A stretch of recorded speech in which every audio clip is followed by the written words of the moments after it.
This is Optimal Work Daily. 2 stories about Google we can all learn from by James Altucher of jamesaltucher.com. Story number 1.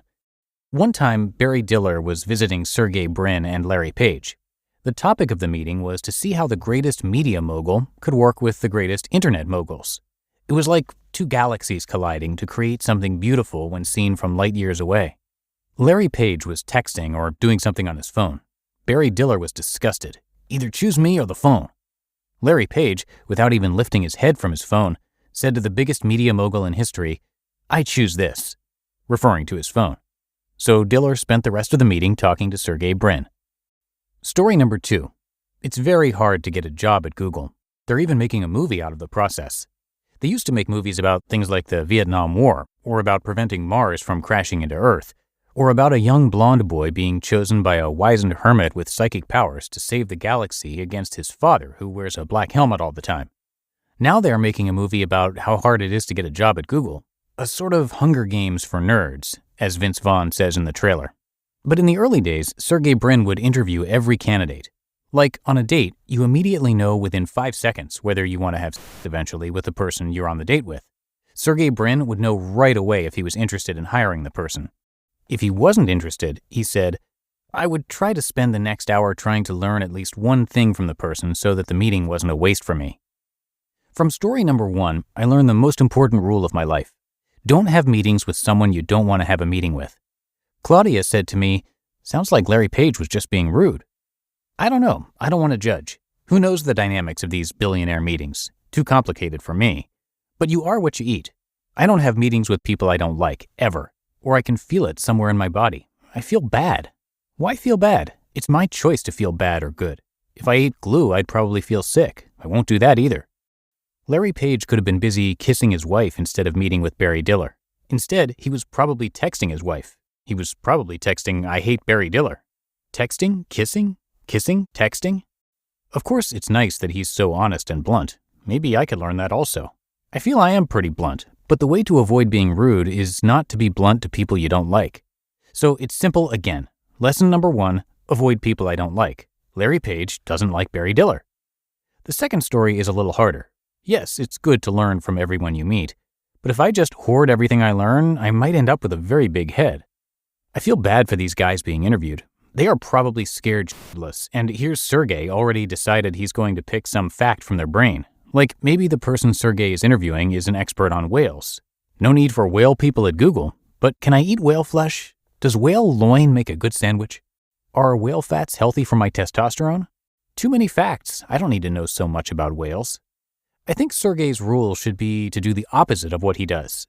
Should I turn a rule on its head if it's a rule coming from the most successful, the smartest, and perhaps the sexiest man on the planet?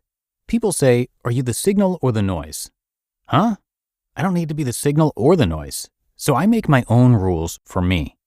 What if I try to give to each person I meet, even if I know there will be no further contact, even if I don't learn anything? Don't do it in a creepy way, like, "Here are some chocolates, little boy." And you don't want to be patronizing either, like, "You should really be up on your Shakespeare, young man." But what if you really listen to that person? Not to steal away his few morsels of knowledge, but just to listen to him, or just be kind. Maybe that's the gift he needs. Or heck, maybe he just needs his time back. Rather than spend an hour at Google, he can be walking around in the sun. He could be doing jumping jacks or putting his finger in his ear. Give him back his time. I don't know.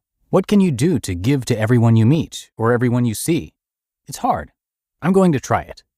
I admit, I'm jealous of Larry Page and Sergey Brin. I want to play with my phone while saying, "I choose this" to Barry Diller. I want to make the world's biggest website and cure cancer at the same time. I want to be the cool guy on the subway with $18 billion and wearing the first wearable computing on the planet. Give me.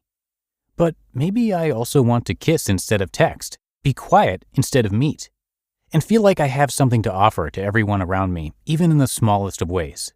That makes sense. I'll never have a job at Google. I'll never be the master of the galaxy, but I like having Sergey Brin and Larry Page as my reverse mentors. Thank you very much. You just listened to the post titled 2 Stories About Google We Can All Learn From by James Altucher of jamesaltucher.com. This show is sponsored by BetterHelp. We're all marveled at how quickly kids learn and that sense of wonderment they have while doing it. But as adults, sometimes we lose that curiosity. Well, if there's something you've been wanting to learn, know that therapy can help you reconnect with your sense of wonder, because your back-to-school era can come at any age. And make no mistake, therapy is for everyone. Whether or not you've been through significant trauma, therapy can be a great tool for setting boundaries, learning new skills, and ultimately becoming the best version of yourself. If you're thinking of starting therapy, give BetterHelp a try. It's entirely online, designed to be convenient, flexible, and suited to your schedule. Just fill out a brief questionnaire to get matched with a licensed therapist and switch therapists anytime for no additional charge. Rediscover your curiosity with BetterHelp. Visit betterhelp.com/workdaily today to get 10% off your first month. That's BetterHelp, HELP.com/workdaily. When it comes to hiring, don't go searching for the one. Just meet your match with Indeed. Indeed is your matching and hiring platform with over 350 million global monthly visitors and a matching engine that helps you find quality candidates fast. Ditch the busy work.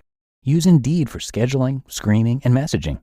93% of employers agree. Indeed delivers the highest quality matches compared to other job sites. One of the things I love about Indeed is that it filters out incompatible applicants. So when you're hiring, the process is much faster and you only have to consider applicants that are already likely to be a great fit. And listeners of this show will get a $75 sponsored job credit to get your jobs more visibility at Indeed.com/startup. So just go to Indeed.com/startup right now and support our show by saying you heard about Indeed on this podcast. Indeed.com/startup. Terms and conditions apply. Need to hire? You need Indeed. And I want to give a big thank you to James Altucher, as always. James is an entrepreneur, a writer, investor, trader, and podcaster. On his podcast, he has interviews with a bunch of talented people like Nancy Cartwright, Sarah Blakely, Tony Robbins, Ariana Huffington, and many more. That podcast, if you'd like to check it out, is called The James Altucher Show, and it's always in the top charts in the business category of Apple Podcasts for good reason. James has published 20 books and founded or co-founded over 20 companies. Come by jamesaltucher.com to learn more and read more. He's always got a unique take on things. But that should do it for today. Hope you are having a great one, and I'll be back here tomorrow reading to you. That's where your optimal life awaits.